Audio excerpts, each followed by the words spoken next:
நம்ம கார்த்தி முதல்ல கோட் சூட்டோட வந்து மாசா வராங்க. ரேவதியிலேருந்து எல்லாரும் வந்து பார்த்த உடனே சாமுண்டேஸ்வரி வந்து ரொம்ப ஆச்சரியப்படுறாங்க. அந்த இடத்துல முதல்ல கார்த்தி கோட் சூட்டோட இவங்க எல்லாரும் வந்து பார்க்குறாங்க. மிஸ் பண்ணாமல் ஃபுல்லோடையும் கேளுங்க. விசி வந்து சுத்தமாக போக மாட்டேங்குது. பார்க்குற லைக் பண்ணி பார்த்தீங்கன்னா எனக்கு கொஞ்சம் பேச வந்து முடிட்டா இருக்கும்.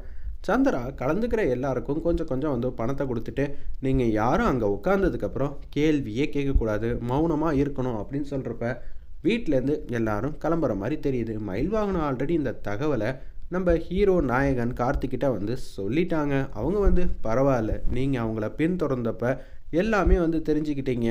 நாளைக்கு களத்தில் நீ எப்படிப்பா வருவ, நிச்சயம் நீ எடுத்தேன்னு வச்சுக்கிங்க, அவங்க கண்டிப்பாக ஒத்துக்க மாட்டாங்க. இல்லை, இதுக்கு என்கிட்ட சின்னதாக ஒரு மூவ் இருக்குது, அந்த மூவ் படி பண்ணோன்னா நிச்சயம் நம்ம சொத்து நம்மளை விட்டு எங்கேயும் போகாதுங்கிற மாதிரி கார்த்தி வந்து அதிரடியாக மாதம் வந்து யோசிச்சுட்டு இருக்காங்க. வேறு லெவலில் இருந்துச்சுன்னே சொல்ல அந்த சீன்லாம். அப்போன்னு பார்த்து கார்த்தியோட செயல் திட்டம் என்னன்னு பார்த்தீங்கன்னா, யாரோ கோபாலுங்கிற ஒருத்தருக்கு ஃபோன் அடிக்கிறாங்க. சார், என் கம்பெனி சார்பாக நீங்கள் அந்த இடத்துல கலந்துக்கிட்டு எல்லாமே வந்து எனக்கு நடத்தி கொடுக்கணும் சாருங்கிற மாதிரி கார்த்தி வந்து சொல்லிகிட்டு இருக்காங்க. தம்பி, உங்களுக்கு கீழே நான் வேலை பார்த்துக்கிட்டு இருக்கேன் தம்பி, நீங்கள் போனால் தானே மாசாக இருக்கும் அப்படின்னு சொல்கிறப்ப, எங்கள் சூழ்நிலை அது மாதிரி இருக்குது, தயவு செஞ்சு நீங்கள் சொல்கிறத மட்டும் கேளுங்கன்னு சொன்னோன்னே, சரி தம்பி, நீங்கள் இவ்வளோ தூரம் சொல்கிறீங்க, உங்களுக்காக நான் போகிறேன்னு சொல்லிட்டு அந்த இடத்துல சேரில் வந்து உட்காந்துட்டு இருக்காங்க. சுற்றி வந்து சந்திரா வந்து ஏற்பாடு பண்ண ஆளுங்க தான் ஏகப்பட்ட பேர் வந்து வந்துக்கிட்டு இருக்காங்க. என்னம்மா இன்னைக்கு ஏகப்பட்ட பேர் வந்திருக்காங்க? ஆமாம், இது எவ்வளோ தெரியுமா, வந்து பணங்காசு கொட்டுற ஒரு நிர்வாகம். அப்படி இருக்கும்போது ஆசைப்பட்டு சுற்றியில் இருக்கிற கிராமத்தில் இருக்கிற எல்லாரும் கண்டிப்பாக இங்கே தான் வந்து வாங்க வருவாங்கன்னு சந்திரா வந்து யோசிச்சுட்டு இருக்காங்க. எப்படி இருந்தாலும் என் புருஷனுக்கு மட்டும் இதை நான் வாங்கி கொடுத்துட்டேன்னா அவரும் நிறையா வந்து லட்சத்தில் வந்து சம்பாதிப்பாப்புல. நிச்சயம் இது என் குடும்பத்துக்கு நல்ல வந்து முதலீடாக இருக்கும், ஃப்யூச்சரை பற்றி கவலையே பட வேணாங்கிற மாதிரி சந்திரா வந்து யோசிச்சுட்டு இருக்காங்க. சாமுண்டீஸ்வரி கிட்டே எத்தனையோ வாட்டி வந்து சொல்கிறாங்க, அம்மா இது எல்லாம் கொஞ்சம் காசுன்னு பார்க்காதம்மா, தயவு செஞ்சு அவங்களோட வாழ்க்கை பொருளாதாரம் எல்லாமே இதில் தான் இருக்குன்னு சொல்கிறப்ப, சும்மா நேரு, இவ்வளோ தூரம் வந்தாச்சு, அப்புறம் என்ன மேடம், நீங்கள் எதுக்கு ஆசைப்படுறீங்க, எந்த அளவு வேணும், இதையெல்லாம் சொல்லுங்கன்னு சொன்னோன்னா ஆரம்ப விலைங்கிற மாதிரி அந்த இடத்துல ஒரு இது வந்து சொல்லிகிட்டு இருக்காங்க. கார்த்தி அப்பன்னு பார்த்து இளையராஜாவுக்கு வந்து ஃபோன் அடிக்கிறாங்க. டேய், நீயும் அங்கே போய் வந்து உட்கார்றா, உட்காந்து வந்து கேள்வி மேலே கேள்வியாக கேளு, அப்படி கேட்டால் தான் சந்தேகம் வராது கோபால் மேலே. சரி, நான் உன் சார்பாக வந்து கேட்கணும், அவ்வளோதானே, கேட்டுட்டா போச்சுன்னு சொல்லிட்டு இளையராஜாவும் மாசாக வராங்க. அக்கா பாத்தியாக்கா, இளையராஜா இங்கே வந்துட்டாப்ல அப்படின்னு சொல்லும்போது, கார்த்தியோட தோழர் தான் இவர், இனிமேட் நம்ம என்ன பண்ண போகிறோம் தெரியல அப்படின்னு சொல்கிறப்ப, இவன் மட்டும் இந்த இடத்துல கலந்துக்க கூடாது. ஏன் ஏன் ஏன் ஏன் நான் கலந்துப்பேன், நான் எதுவும் பேச மாட்டேன், அமைதியாக இங்கே வேடிக்கை பார்த்துட்டு போகலான்னு வந்திருக்கேன்.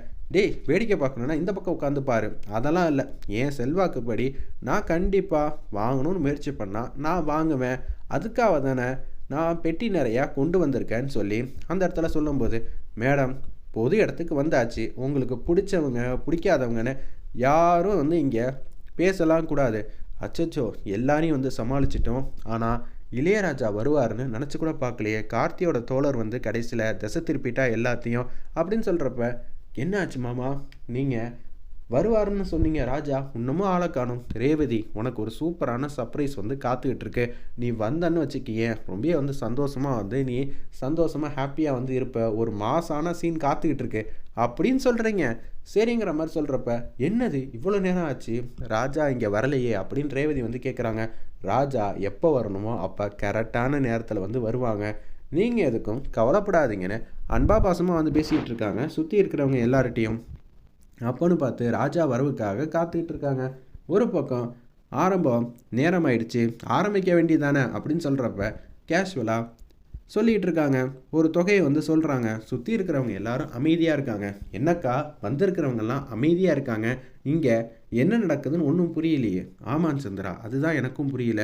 நான் ஆல்ரெடி எதிர்பார்த்தது ஒரு 2-3 ரூபா கிட்ட வரும்னு தான் எதிர்பார்த்தேன், பார்க்கலாம் என்ன நடக்க போகுதுன்னு. கடவுளே, நீங்கள் தான் நல்ல ஒரு வருமானத்தை எனக்கு கொண்டு வந்து தரணுங்கிற மாதிரி சாமுண்டேஸ்வரி வந்து யோசிச்சுட்டு இருக்காங்க.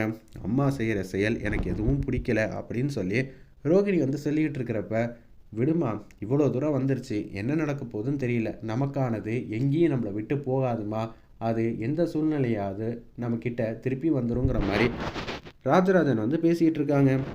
காளியம்மாவை காட்டுறாங்க. என்னடா இன்னைக்கு கண்டிப்பாக வந்து நம்ம சந்திரா சமாளிச்சிருவான்னு நினைக்கிறியா? சமாளிச்சிருவான்னு தான் நினைக்கிறேன். எல்லார்கிட்டயும் பேசி சரி செஞ்சிட்டாளாம். ஆனால் அந்த இடத்துல எப்படி இருந்தாலும் ராஜா வருவாப்லையே. ராஜா வந்தால் கண்டிப்பாக நம்ம சாமுண்டேஸ்வரி வந்து அடித்து துரத்திடுவாங்க. அதனால நீ எதுக்கும் கவலைப்படாதடா, நமக்கு தான் இது கைவசம் கிடைக்கும். அப்படியே அதிகப்படியான ஒரு விஷயத்துக்கு வந்து கொண்டு போனாலும் சாமுண்டேஸ்வரியை வந்து தடுத்து நிப்பாட்டிடுவா. சந்திரா கிட்ட நான் ஆல்ரெடி ஐடியா வந்து கொடுத்துருக்கேன். கார்த்தி வந்து கேட்டா நிச்சயம் தரக்கூடாதுன்னு சொல்லியிருக்கேன். பார்க்கலாம் என்ன நடக்க போகுதுன்னு. சரி சித்தி, நீங்கள் சொல்கிறதும் கரெக்டு தான். இந்த மாதிரியெல்லாம் இவங்க திட்டம் போடுவாங்கன்னு தெரிஞ்சு தான் கார்த்தி வேறு ஒரு கம்பெனி மூலியமாக அங்கே வந்து உட்காந்து கேட்க சொல்லியிருக்காங்க. அல்டிமேட்டாக இருந்துச்சுன்னே சொல்லலாம். அவரோட ஒவ்வொரு மூவும் எக்ஸ்ட்ரானரியாக கொண்டு போகிறாங்க. பழைய கார்த்தியை வந்து பார்த்த மாதிரியே இருந்துச்சு. அப்பான்னு பார்த்து நம்ம மயில்வாகன் வந்து ஃபோன் அடிக்கிறாங்க. என்னப்பா நீ எங்கே இருக்க? நான் இப்போ தான் வீட்டிலேருந்து கிளம்ப போகிறேன் அப்படின்னு சொல்லிகிட்டு இருக்காங்க. அப்படியே வந்து கோட் வந்து மாட்டுறாங்க. கையில் வந்து வாட்ச் கட்டிகிட்டு இருக்காங்க. சென்டெல்லாம் அடிச்சுக்கிட்டு இருக்காரு நம்ம கார்த்தி. கூலிங் கிளாஸை வந்து கையில் வந்து எடுக்கிறாங்க. வேறு லெவலில் பிஜிஎம் வந்து போட்டிருந்தாங்க. ஷூலாம் வந்து க்ளோஸ்அப்பில் வந்து காட்டுறாங்க. எக்ஸ்ட்ரானரியாக இருந்துச்சுன்னே சொல்லலாம் அந்த சீன்லாம். நீ ஏன்ப்பா இன்னும் வரமாட்டேங்கிற? நான் தான் என்னோடய திட்டத்தை வந்து சொல்லி முடிச்சிட்டேன்ல. உங்களுக்கு தெரியாதா என்ன? நமக்கு தான் வெற்றி நிச்சயம்.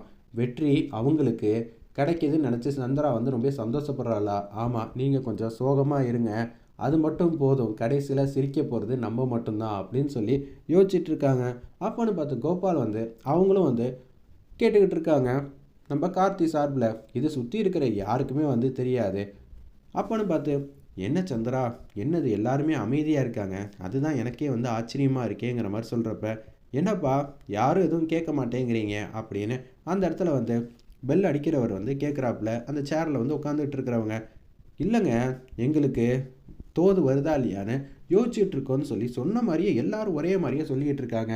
எப்படியும் நம்ம சொன்னதுனால தான் ஆச்சு. இந்த கோபாலுங்கிறது யார் புதுசாக வந்து கலந்துக்கிட்டு நமக்கு என்ன இப்படிப்பட்ட தொல்லையெல்லாம் வந்து கொடுத்துக்கிட்டு இருக்காரு.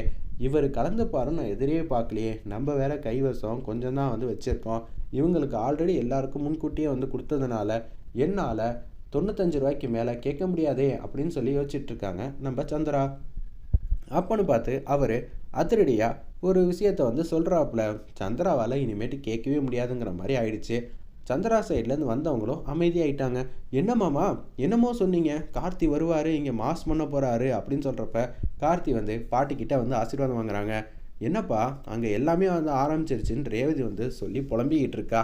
நீ உட்கார்ந்த இடத்துலையே காரியத்தை சாதிச்சிருவன் தான் நான் சொன்னனே, அது மாதிரி தானே பாட்டி? அதேபடி தான் நம்ம நேரடியாக மோதி களத்தில் இறங்கி அவங்கக்கிட்ட பக்கம் பக்கமாக வந்து வசனம் பேசி திட்டு வாங்குறதெல்லாம் நமக்கு வேலைக்கே ஆகாது. போனோமா கையெழுத்த போட்டோமா மாஸ் பண்ணோமான் இருக்கணும். கார்த்தியை பற்றி உனக்கு தெரியாதுமா, என் பேரை சொன்னதை தான் செய்வான், செய்கிறது தான் சொல்லுவான்னு இப்போ தான் ரேவதி கிட்ட வந்து சொல்லியிருக்கேன். என்ன பாட்டி இங்கே எல்லாமே வந்து முடிஞ்சிருச்சு, அப்படி இருக்கும்போது இனிமேட்டு உங்கள் பேரை வந்தா என்ன வரலன்னா என்ன? பாரு எல்லாரும் ஆச்சரியப்பட போகிறீங்க என் பேரனை பார்த்துன்னு அசத்துன்னு அசத்துறாங்க நம்ம பாட்டி. ஆசீர்வாதம் பண்ணுங்க பாட்டின்னு சொல்லிட்டு கார் எடுத்துகிட்டு மாதம் வந்து வந்துட்டு இருக்காரு. எக்ஸ்ட்ரானரியாக இருந்துச்சுன்னே சொல்லலாம் அந்த சீன்லாம். அப்போன்னு பார்த்து நம்ம ஈஸ்வரியும் வந்து என்னடா அது இப்படியெல்லாம் வந்து நடந்துருச்சு, நல்ல வேலை எங்கே இளையராஜா வந்து வாங்கிட்டு போயிடுவாரோன்னு நினச்சேன். அப்படியெல்லாம் வந்து கார்த்தியோட தோழர் வந்து எங்கேயும் வாங்கலை, அது வரைக்கும் எனக்கு சந்தோஷம்தான் அப்படின்னு சொல்லி யோசிச்சுட்டு இருக்காங்க.